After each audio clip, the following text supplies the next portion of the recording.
احاد کیا ہے؟ جو متواتر نہیں ہے وہ احاد ہے.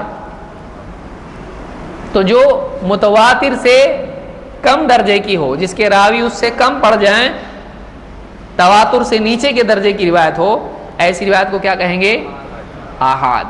احاد کی 3 قسمیں ہیں. احاد کی، اب آپ سوچ رہے ہیں کہ واقعی محدثین نے کتنا کام کیا روایتوں کو کیٹیگرائز کرنے کے اعتبار سے. ایک ہوئی متواتر، دوسرا ہوا احاد. احاد کی 3 قسمیں ہیں. نمبر 1 مشہور، 2 عزیز، 3 غریب. اب دیکھیں مشہور بہت مشہور ہے، وہ مشہور نہیں ہے. اگرچہ لغت کے اعتبار سے معنی وہی ہے، شہرت پایا ہوا، لیکن حدیث کی اصطلاح میں مشہور کا کچھ اور مطلب ہوتا ہے. عزیز دونوں اعتبار سے آتا ہے. عزیز وہ جو بہت کم ملتا ہے، نادر جس کو کہا جاتا ہے، اور عزیز قوی کے معنی میں بھی آتا ہے، قوت والا. دونوں کے لیے بھی آتا ہے، کیونکہ اللہ کے ناموں میں سے بھی ہے العزیز وهو العلی. جیسے عزیز اللہ نے کہا ہے ایک جگہ پر، تو عزیز اللہ کے عزیز ذو انتقام اللہ نے کہا جیسے، تو عزیز قوی کے معنی میں بھی آتا ہے، اور عزیز نادر بہت کم ملتا ہے اس معنی میں. عزا یعز اور عزا یعز دونوں کے اعتبار سے استعمال ہوتا ہے. اور غریب، ہمارے یہاں پہ غریب کس کو کہتے ہیں؟ بیچارے کے پاس نہ کھانے کو ہے، نہ پینے کو ہے، نہ پہننے کو ہے. تو ایسا آدمی ہمارے کیا ہوتا ہے؟ غریب. عربی میں غریب اس کو نہیں بولتے ہیں، عربی میں غریب کہتے ہیں اس کو جو اجنبی ہو، اکیلا ہو. کن فی الدنیا کأنک غریب، دنیا میں ایسا رہ جیسا تو اجنبی ہو. یہ نہیں کہ غریب رہے، جیسا غریب رہتے ہیں ویسا تو رہے، یہ نہیں ہے. یہاں پر غریب سے مراد کیا ہے عربی میں؟ اجنبی، ایک اکیلا. اجنبی کیسا ہوتا ہے؟ اس کو کوئی پہچانتا نہیں، وہ اکیلا ہے، تو اس کو کیا کہتے ہیں؟ غریب. تو مشہور، عزیز اور غریب. یہ حدیث بہت غریب حدیث ہے. تو غریب اس اعتبار سے نہیں ہے، اکیلا ہونے کے اعتبار سے. آئیے دیکھتے ہیں کیا ہے. مشہور اس حدیث کو کہتے ہیں جس کے ہر زمانے میں کم سے کم 3 راوی ضرور ہوں. مشہور اس حدیث کو کہتے ہیں جس کے ہر زمانے میں کم سے کم 3 راوی ہوں. اگر ایسا ہو کسی زمانے میں 10، کسی زمانے میں 20، کسی زمانے میں 3، کسی زمانے میں 40، تو یہ روایت کیا ہوگی؟ ہاں، یہ روایت متواتر نہیں ہے. ٹوٹل کر کے ایوریج نہیں کر سکتے آپ. 40 ہو رہے ہیں ایک زمانے میں، نہیں.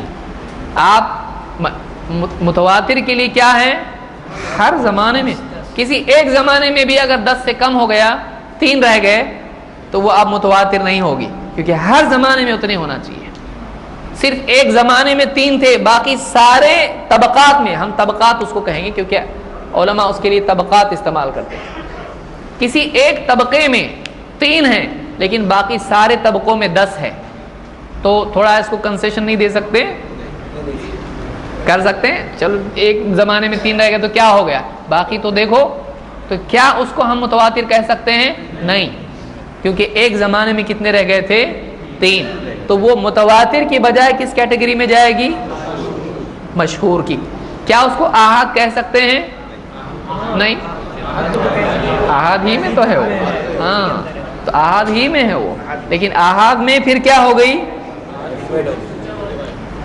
وہ احاد ہی کی بلڈنگ میں ہے، لیکن کمرے میں کس کے ہے؟ مشہور کے. تو یہ مشہور ہوئی جس کے راوی کتنے رہ گئے ہوں کسی زمانے میں؟ 3. عزیز کس کو کہتے ہیں؟ جس کے راوی کسی زمانے میں 2 رہ گئے ہوں، چاہے باقی زمانوں میں، باقی طبقات میں زیادہ ہوں. ہر طبقے میں 3 ہیں لیکن کسی ایک طبقے میں 2 ہیں، تو کیا اس کو مشہور کہیں گے؟ متواتر؟ متواتر تو سوال ہی پیدا نہیں ہوتا ہے. مشہور کہیں گے نہیں, کسی ایک طبقے میں 2 راوی رہ گئے تھے تو اس کو محدثین کیا کہتے ہیں؟ یہ حدیث عزیز ہے, یہ حدیث عزیز ہے. اور اگر کسی روایت کے بارے میں ہو کہ کسی طبقے میں ایک راوی اس کا رہ گیا ہو, چاہے شروع کے طبقے میں ہو چاہے بعد کے طبقے میں ہو, تو ایسی روایت کو کیا کہتے ہیں؟ یہ روایت کیا ہے؟ غریب ہے. ترمذی میں آپ کو اکثر یہ لفظ سننے آئے گا. امام ترمذی کہتے ہیں ھذا حدیث حسن غریب, یہ حدیث حسن ہے اور غریب ہے.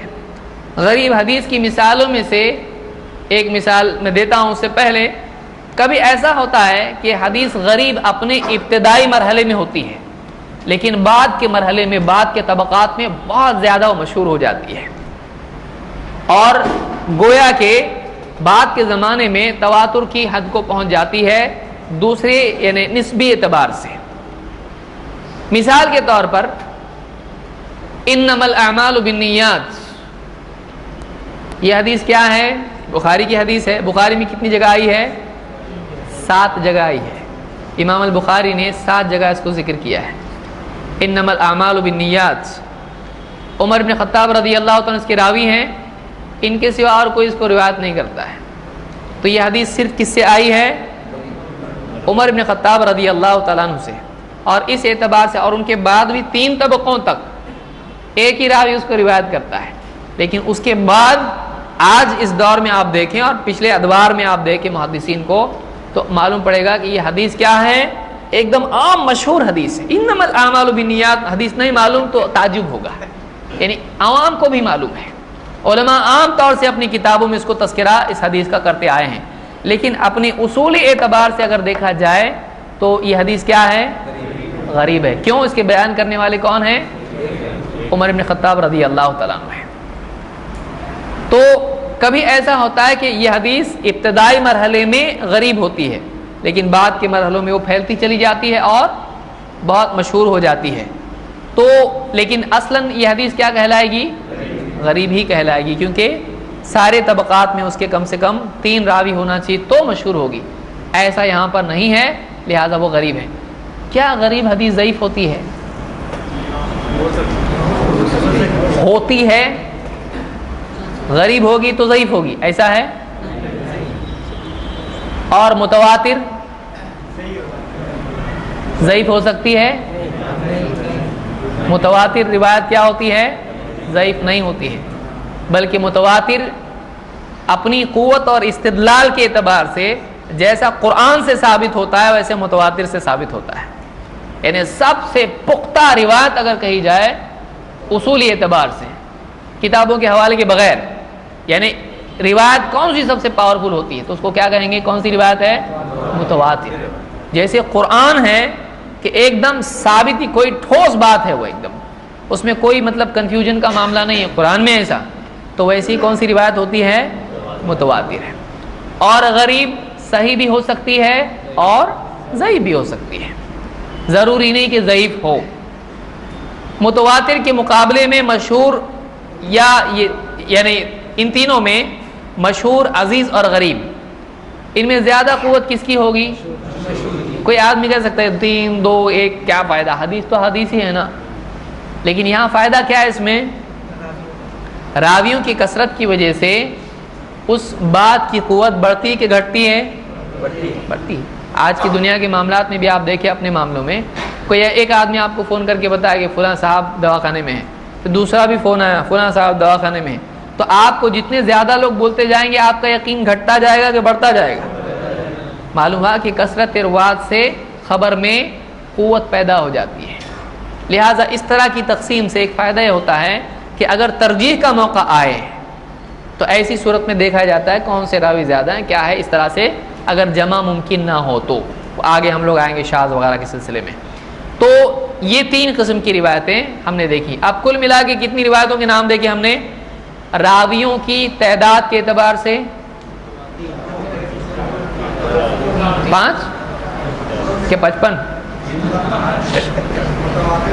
5 بھی وہی 55 بھی وہی. جب سمجھ میں نہیں آ رہا تو دونوں میں کیا فرق ہے؟ 4 پہلا کیا تھا؟ 5. آپ اس اعتبار سے اصطلاح 5 ہیں، ہم نے 5 دیکھی ہیں، صحیح ہے. پہلے 2 تقسیم. پہلی تقسیم کیا تھی؟ 2 کیٹیگریز، متواتر اور آحاد. متواتر کس کو کہتے ہیں؟ جس کے راوی، بھیڑ میں سمجھ میں نہیں آتا صحیح بولا کیا غلط بولا، بولتے رہو. ہاں بول تو رہا ہے لیکن کیا بول رہا ہے نہیں معلوم. متواتر وہ جس کے راوی ہر زمانے میں اتنے زیادہ ہوں کہ عادتاً جھوٹ پر ان کا جمع ہونا محال ہو. اور دوسرا کیا ہے؟ مشہور. صحیح. متواتر کی بالمقابل آحاد. مشہور آحاد کی کیٹیگری میں سے ہے. آحاد کس کو کہیں گے؟ جس کے راوی ہر زمانے میں کتنے ہوں؟ 10 ہوں. ہاں 10 سے کم ہوں تو اس کو کیا کہیں گے؟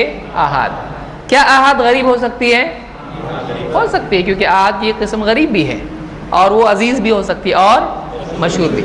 مشہور جس کے راوی ہر زمانے میں 3 ہوں. صحیح ہے. کم سے کم ہر زمانے میں کم سے کم 3 ہوں تو اس کو کیا کہیں گے؟ مشہور. لیکن 3 سے کوئی چیز مشہور ہوتی ہے؟ 3 لوگوں کو معلوم ہے تو مشہور ہو گیا، ایسا ہوتا ہے؟ ہمارے ہاں مشہور کا مطلب یہ کہ عام لوگوں کو معلوم ہے. یہ ڈکشنری میں ہوتا ہے لیکن اصطلاح میں ویسا ہے.